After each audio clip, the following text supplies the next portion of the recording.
The poem, The Gal in the Glass, captures this truth beautifully. It reminds us that the person we must answer to is ourselves.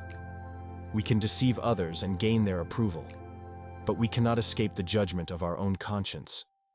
Ultimately, it is not the opinions of others that matter. It is our relationship with God and the choices we make in light of His truth. As you journey through life, remember that the fog is temporary. One day, God will roll it back and reveal what is real. Until then, seek His face and trust in His plan. Do not let the fog blind you to the truth. Eternity is at stake, and the choice is yours. Will you remain in the fog, or will you step into the light? The fog is not just an allegory for deception or ignorance. It is a state of being that many choose to embrace. But why? It's because facing the light, stepping out of the fog, requires courage. It requires us to confront our shortcomings, acknowledge our failures, and admit our need for help. Many people find it easier to remain hidden in the haze, where nothing is certain and nothing is demanded of them. The fog allows them to delay responsibility and avoid accountability. However, God's call is not one of condemnation, but of liberation. He calls us to step out of the fog, not because He wishes to judge us harshly, but because He wants to show us the beauty and truth that lie beyond. He desires for us to live in clarity, free from the weight of sin and the confusion of deception. Yet, stepping into the light means exposing the parts of ourselves we'd rather keep hidden. It is a vulnerable, sometimes painful process, but it is also the only path to true freedom. The battle between light and darkness is as old as humanity itself. It is not just a story in ancient texts, it is a reality that plays out every day in the choices we make. The Apostle Paul wrote in Ephesians 6:12, "For we wrestle not against flesh and blood, but against principalities, against powers, against the rulers of the darkness of this world, against spiritual wickedness in high places."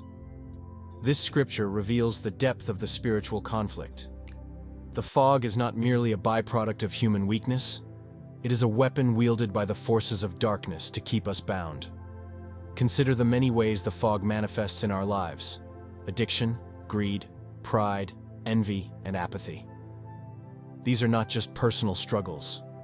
They are societal issues that have been normalized.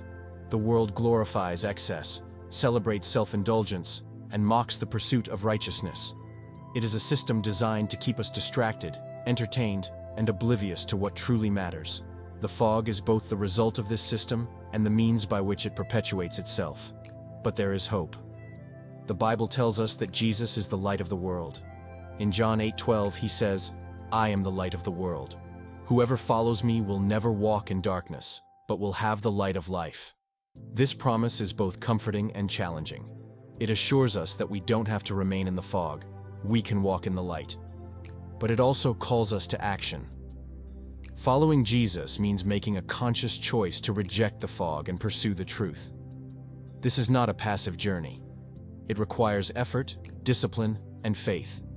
It means seeking God through prayer, studying His Word, and surrounding ourselves with others who are committed to walking in the light.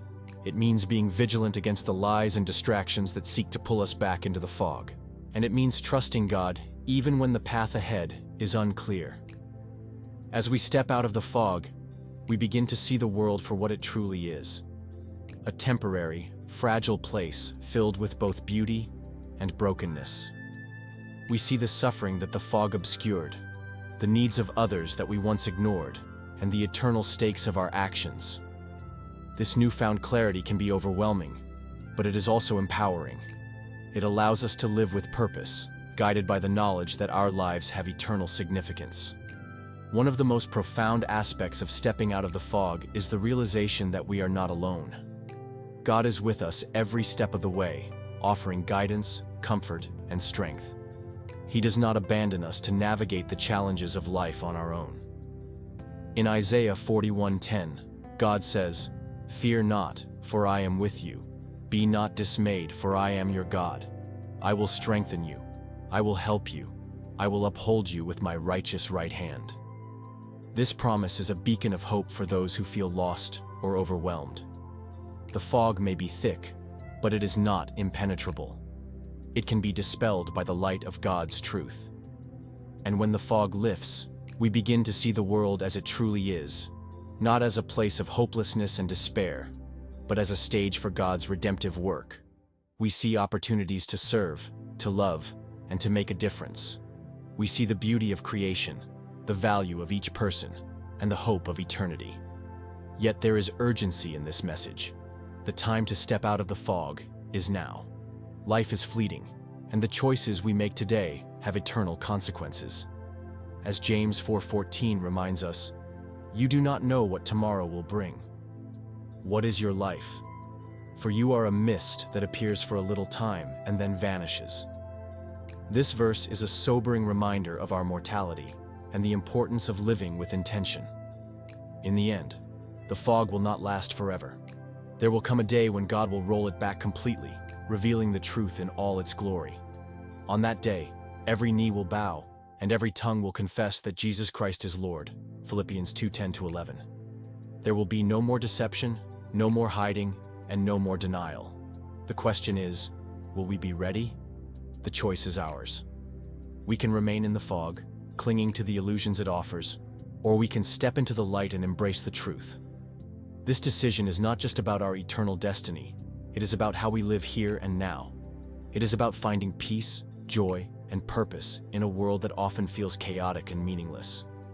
It is about experiencing the abundant life that Jesus promised in John 10:10. As we close, let us reflect on the words of the poem shared earlier. It speaks to the importance of living authentically, of being true to ourselves and our Creator. It reminds us that no matter how much we achieve or how others perceive us, the ultimate measure of our lives is how we align with God's truth. So, as the fog continues to envelop the world, let us be the ones who rise above it. Let us be the watchman on the wall, sounding the alarm and guiding others to safety. Let us shine the light of Christ into the darkness, offering hope and truth to those who are lost. And let us live with the assurance that no matter how dense the fog may seem, God's light is always stronger. The fog may blind many, but it doesn't have to blind you. Step out of it today. Choose life, choose truth, and choose Christ. Certainly, the fog that blinds so many is not an eternal veil. It is temporary, an illusion crafted to distract, deceive, and deter us from the truth. Yet, even within its densest shroud, there is hope. The light of God pierces through the darkness, and His voice calls out, urging us to awaken from our spiritual slumber. For those who dare to seek, who yearn to understand what lies beyond, the fog becomes an opportunity, a chance to choose clarity over confusion, life over death, and truth over deception. But why does the fog persist? It persists because it serves a purpose for those who revel in it. It allows them to remain detached from the eternal questions that demand answers. What is the purpose of life? Where will I spend eternity? Who am I accountable to? These are uncomfortable questions for a world consumed by fleeting pleasures. The fog offers an escape, a way to avoid the hard truths.